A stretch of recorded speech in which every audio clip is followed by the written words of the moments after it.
But what you guys were doing, because you're writing about such huge topics, is that I think you were a little bit worried about writing small, because your topics are so huge. You were kind of racing over a lot of small moments, racing past them, trying to kind of come up with stuff that's big enough for your topic.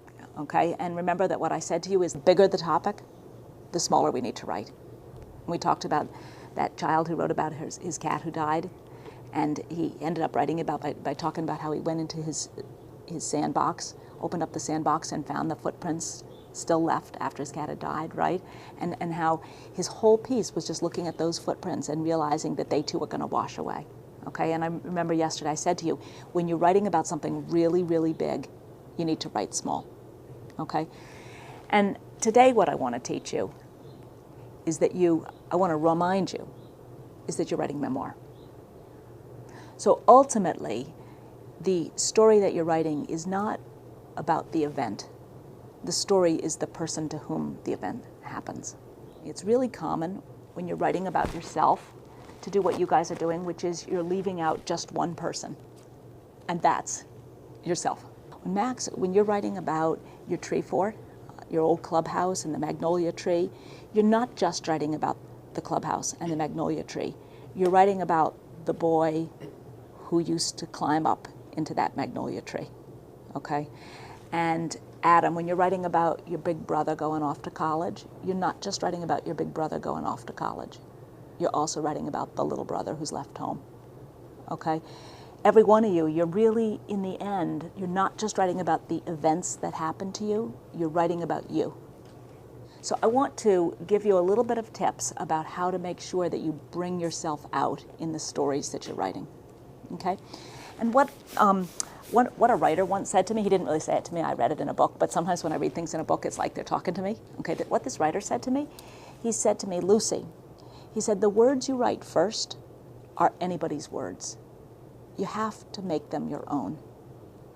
So last night I was thinking about Jessica's writing, and I was thinking about that, remember that piece that we read, the entry we read yesterday about, I walked in the house, it was 3:05, I glanced at the clock, it's 3:05. I took off my soccer shoes, I ran upstairs, and I read for 5 minutes. And I was thinking that that's exactly how I write my first drafts, okay? But that kind of writing, it kind of could be anybody's house. What you need to think about is, how can I write this story so it can't be anybody's house? It's just my house. My son Miles just finished working on his college essay to try to get into college, and he wrote about walking into my parents' house at Christmas time. And this is how he described it. I walked into the big kitchen. Christmas cards rick-racked all the doorways, and dogs, 6 or 8 of them, lay curled under every table. Cousins of all shapes and sizes were perched on every free bit of space. Do you begin to get a picture that this is not like anybody's kitchen? Okay, and a parrot squawked from his cage in the corner. You know, hello Charlie, hello Charlie. Can you picture that that's like a very particular kitchen? But I walked in the kitchen, I glanced at the clock. It's 3:05, I took off my soccer shoes. I went and read a book. That's like anybody's kitchen. Do you see what I mean? So one thing to do to make sure that you bring out yourself is remember that the words you write first are anybody's words.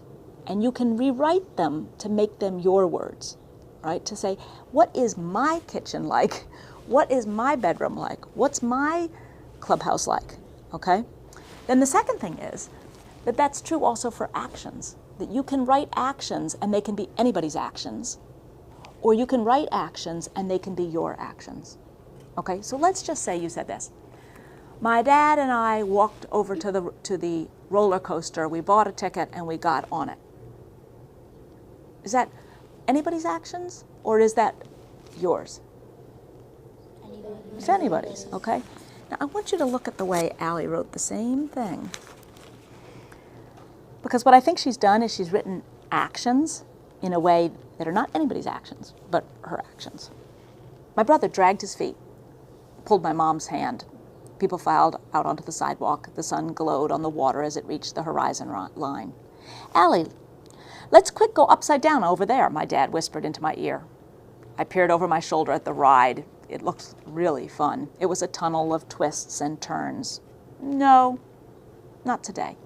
Come on, this is our last chance, he begged. He started to run in the way of the ride, then came to a stop and stared blankly at me. I kept walking on. After a while, he followed. He came up behind me and held my hand tight. We strolled out together. I knew he was disappointed. I could tell by the way he held my hand.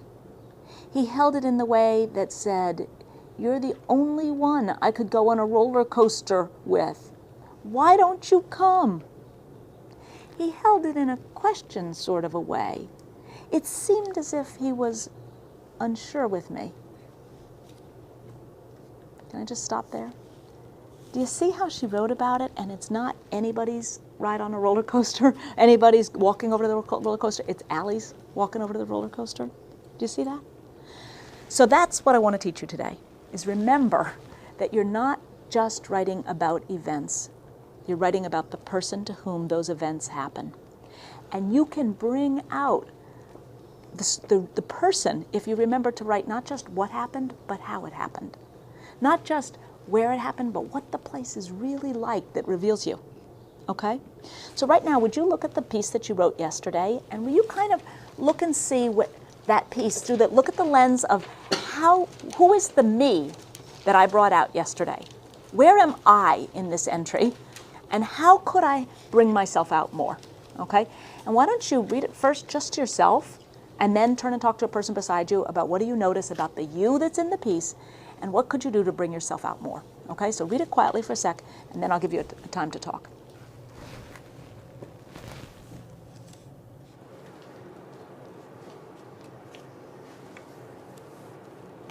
Bring myself out more when she's in a lot of pain and she's on the floor and our dads are still coming down the hill. Because that's when I was really being brave and I was trying to help my friends. I was writing about how they were doing the obstacle course I set up for them. So it wasn't really much about me. So I think the beginning is okay, but the end I can work on a lot more. What'd you find when you looked at your writing? Well, yeah. A lot that I could have explained more in detail about my relationships, not only with my brother, but with my family, so that they can get like an all-around sense. So you're trying to think, how can you bring yourself out more? Yeah. I think I need to remember how I looked to tell the expression, and I can use that to have more feeling in my entries when it needs it. You know how there's a line between memoir and fiction that is kind of, you don't necessarily remember exactly what you were thinking that moment, but you can create it. You can imagine what you can kind of fill in what you probably were thinking, right? Yeah. Well, I included a lot more setting than I really needed to. So maybe I could include a little bit more thinking and feeling. Yeah, but I don't want you to get the idea that setting can't bring out the person. Okay, setting is a great way to bring out the person. Okay, when I'm saying bring yourself into your entries, you can bring yourself by describing the setting in which you work. Like that could be, I mean, it can reveal you. Okay, so you don't have to just reveal yourself by doing more thinking. You can reveal yourself by bringing out the setting, but the setting that shows who you are. Like when my son described the kitchen in my family's house. He's describing the setting, but it's making the kitchen be a reflection of our family. Okay, your kitchen is a reflection of your family, but you maybe didn't describe it with the telltale signs that kind of bring out how that kitchen or that bedroom or that clubhouse is a reflection of you. Like, I figured out that I didn't tell the whole truth, how I felt in my piece. Like in Journey, Patricia McLaughlin described how Journey, felt about his grandpa and his sister and his mom. So, I think I need to express my feelings more in my story to make it better. You need to make the truth come out a little bit more? Yeah, okay. So you all know what you need to do today then. You're going to be working on making sure that you write small enough that you can carry really big truths.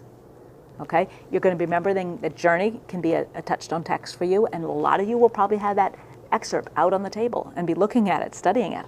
And you're going to be remembering that you're writing memoir.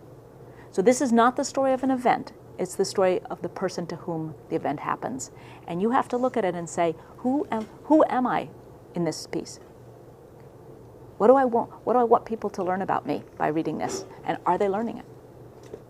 Okay? Off you go.